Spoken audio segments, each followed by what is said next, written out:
Hey everyone, so you have probably seen these high-end AI fashion clips all over your feed and wondered how people are making them. Today, I'm going to show you exactly how to take a simple shirt design and turn it into a realistic mock-up and then get a fully animated video of a model wearing that specific shirt. We are doing this entirely with AI, and the best part is that it's absolutely free. It does take a bit of patience and some solid prompt engineering, but the results speak for themselves. Just look at those clips of my AI face model wearing this purple graphic tee. It looks incredibly natural and the movement is fluid. Let's dive into how we make this happen.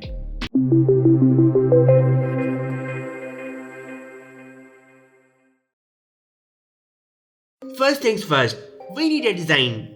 You can always use Google Images, but personally, I think Pinterest is the ultimate library for finding unique shirt aesthetics.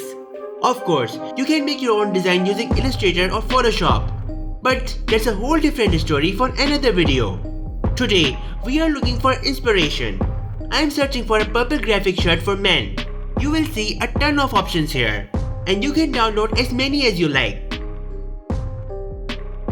Actually, I already found this specific purple design earlier and have it ready to go. Now, let's look at the workflow in Whisk AI. I'm pulling up a project where I uploaded my own selfie and that shirt design.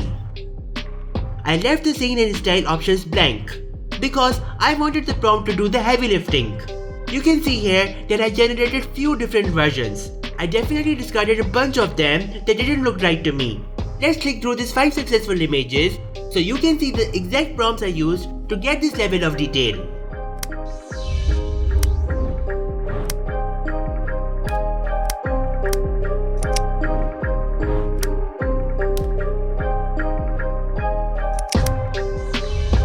After we have our static images, we head over to Grok AI for the animation.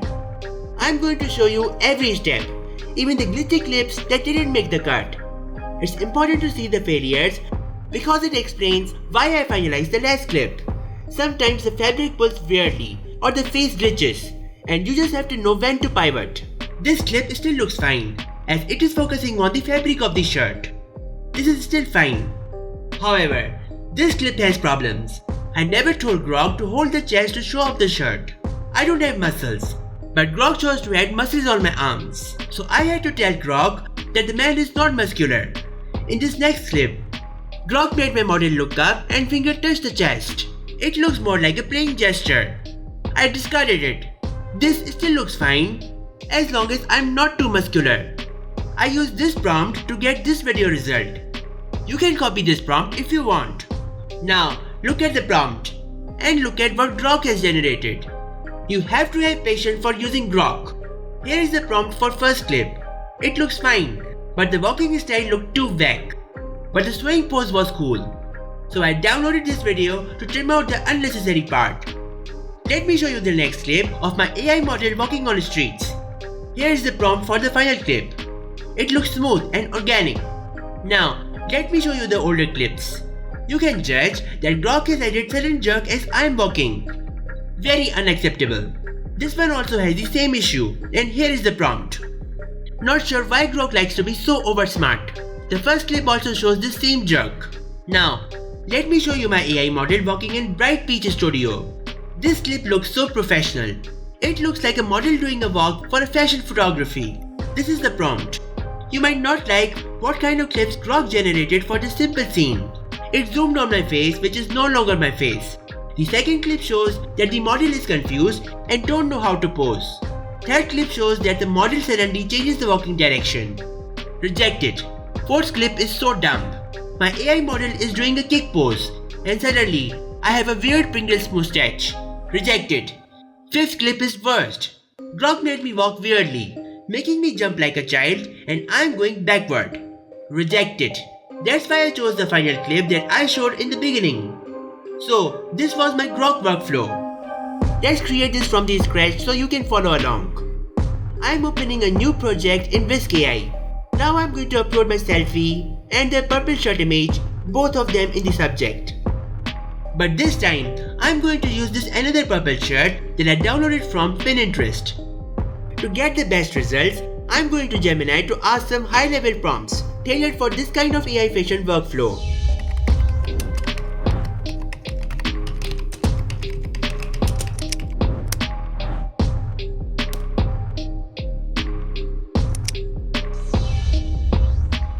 I will grab one prompt to test it out.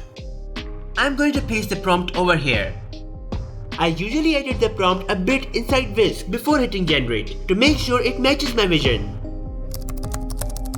Whisk might give us some average results at first, so refining the prompt is key. Whisk just generated two images. The right image shows my elongated face, while the left image shows the exact size of my face. So, Whisk makes mistakes. Let's try another prompt. I'm gonna copy this prompt from Gemini and then paste the prompt in Whisk. Of course, I will edit some words like don't change the facial features and restricting Whisk to only use the shirt design provided in the reference. Basically, editing out elements that don't match my vision. Gonna click generate. Oops, Whisk added the collars on the round neck shirt, which is absolutely not part of the reference shirt. I'm gonna keep the left image. The face and shirt are exactly as they should be. Now, let's copy the editorial techwear aesthetic prompt and paste it in Whisk. I will edit again to avoid blunders. I hope this time Whisk won't take too smart. Gonna click generate. Both of these images look cool. I'm gonna keep both of them. To save us time today, I'm going to use those successful prompts from my previous project. I will regenerate those 5 images.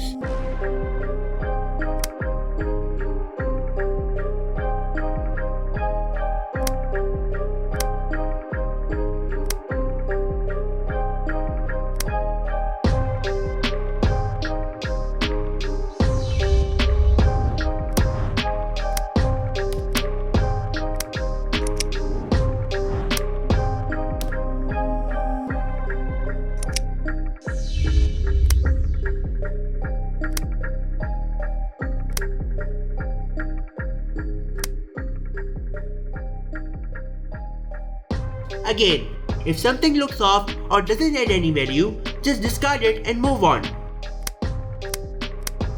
Once we have our perfect images, we have to take them to Grok. I'm heading back to Gemini one more time to get a specific animation prompt for male fashion movement.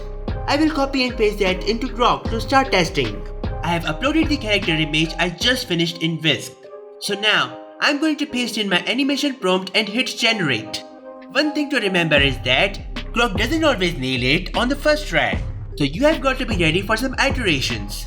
Okay, Grok handled this first clip beautifully and followed the commands perfectly. I'm going to click this button to upscale the video. Once you see that HD symbol pop up, you're good to hit download.